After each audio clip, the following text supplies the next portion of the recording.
Hi అండి, అందరికీ నమస్కారం. అందరూ ఎలా ఉన్నారు? మేమైతే చాలా చాలా బాగున్నాము. మీరు కూడా బాగున్నారని అనుకుంటున్నాను. సో ఈ వీడియో వచ్చేసి చాలామంది మహాకుంభమేళకి వెళ్ళి దర్శనం అనేది చేసుకుంటున్నారు. త్రివేణి సంగమంలో స్నానాలు కూడా చేస్తున్నారు. బట్ చాలామందికి కుదరడం కూడా లేదు. అలాంటి వాళ్ళలో మేము కూడా ఉన్నామండి. చాలా వరకు అందరూ వెళ్తున్నారు, కొంతమంది వెళ్ళలేకపోతున్నారు. అలాంటి వాళ్ళలో మేమన్నమాట. అయినా కూడా మేము చాలా బాధపడుతున్నాము. మా చిన్న చిన్న పిల్లల్ని తీసుకొని వెళ్ళాలంటే కూడా ఇబ్బందే కదండి. సో అందుకని వెళ్ళలేకపోతున్నామని బాధ. బట్ బాధపడుతున్న సమయంలోనే ఎవరో ఒకరు వచ్చి ఇంకా మనకి ఆశీర్వాద రూపంలో ఏదో ఒకటి ఇస్తే ఎంత బాగుంటుందండి. అలాంటిది మాతో పాటు కూడా జరిగిందనమాట. మాకు కూడా జరిగింది. ఏంటంటే మా ఓనర్ వాళ్ళు వెళ్ళారట. మాకు అసలు ఐడియా కూడా లేదండి వాళ్ళు వెళ్ళారనేసి. సో వాళ్ళు వెళ్ళినప్పుడు ఇంకా మా కోసమని ఇక్కడ ఏంటంటే ఇది తీర్థం అనమాట, అంటే గంగాజలం అనమాట. చిన్న బిస్లరీ ప్యాకెట్ లాగా ఉంటుంది కదండి, అందులో అనమాట. చాలా చిన్నది ఉన్నది. అండ్ అక్కడ నుంచి ప్రసాదం 2 రక్షతాళ్ళు కూడా తీసుకొచ్చారు. చాలా హ్యాపీగా అనిపించింది. ఈ ఏమంటారు ప్రసాదం వచ్చి మాకు ఇచ్చినప్పుడే మాకు తెలిసిందనమాట వాళ్ళు వెళ్ళారనేసి. ఎక్కడికన్నా ఇంకా దేవుళ్ళ దగ్గరికి వెళ్ళినప్పుడు ప్రసాదం అనేది ఎవరో ఒకరు తీసుకురమ్మని చెప్తారు, లేదంటే తీసుకొచ్చిన వాళ్ళు ఇస్తూ ఉంటారు కదండి. అలాగే మాకు కూడా జరిగిందనమాట.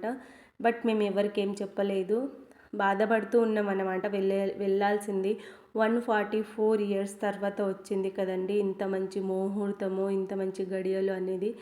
ఇలాంటి మహాకుంభమేళనైతే దర్శనం చేసుకోవాలని ఎవరు అనుకోరండి, కానీ కుదరక కొందరు వెళ్ళరు. అయినా చాలామంది వెళ్ళాలని అనుకున్న వాళ్ళు, వెళ్ళిన వాళ్ళల్లో కూడా మాకు తెలిసిన వాళ్ళలోనే చాలామంది తప్పిపోయారు. కుటుంబం వేరు వేరు అయిపోయిందన్నమాట, అంటే తప్పిపోవడం వల్ల. అండ్ చాలామంది చనిపోతున్నారు కూడా. మేమైతే చాలా చిన్న పిల్లలు ఉన్నారు మాకు, మేము అందుకనే వెళ్ళలేదు. ఇంకా ఆఫ్టర్ 12 ఇయర్స్ ఇంకా చిన్న కుంభమేళ అన్నమాట. అప్పుడు వస్తుంది కదండి, అప్పుడు వెళ్దామనేసి అనుకుంటున్నాము. ఇంకా అప్పటికైతే పిల్లలు కొంచెం పెద్దగా అవుతారు.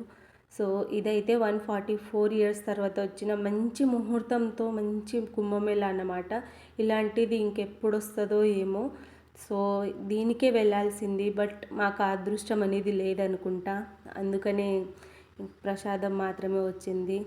చాలా ఏదన్నా వచ్చింది. Happy for this. సో మీకు ఎలా అనిపించింది? మాలాగా ఇంకెవరైనా వెళ్ళలేదా నాకు కామెంట్ చేయండి.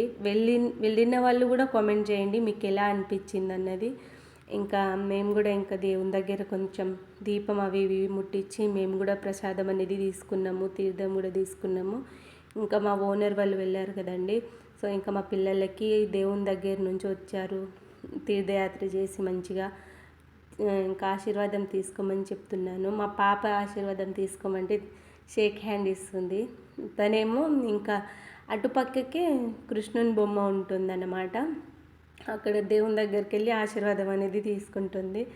ఇంకా దేవుని దగ్గరనే తీసుకుంటే ఇంకా హ్యాపీ అన్నమాట. ఇంకా నేనేం ఫోర్స్ చేయలేదు తనకి. సో దేవుని మొక్కేసి ఇంకా మేము ఇంటికి వెళ్ళిపోతామన్నమాట. అండ్ మీరు కూడా ఇలా నాలాగా వెళ్ళని వాళ్ళు ఎవరైనా ఉంటే కామెంట్ అయితే చేయండి. అండ్ అసలు ఎన్నో కోట్ల మంది గ్యాదరింగ్ అయ్యే ప్లేసు మహాకుంభమేళ. ఇలాంటి గ్యాదరింగ్ ఇంకెక్కడ జరగలేదు. అలాంటి చోటనే మేము వెళ్ళలేకపోయాము. బట్ మాకు అదృష్టం లేకున్నది, ఏం చేస్తాము. సో మీకైతే ఈ వీడియో నచ్చిందని అనుకుంటున్నాను. మీకు నచ్చితే please like, share and subscribe.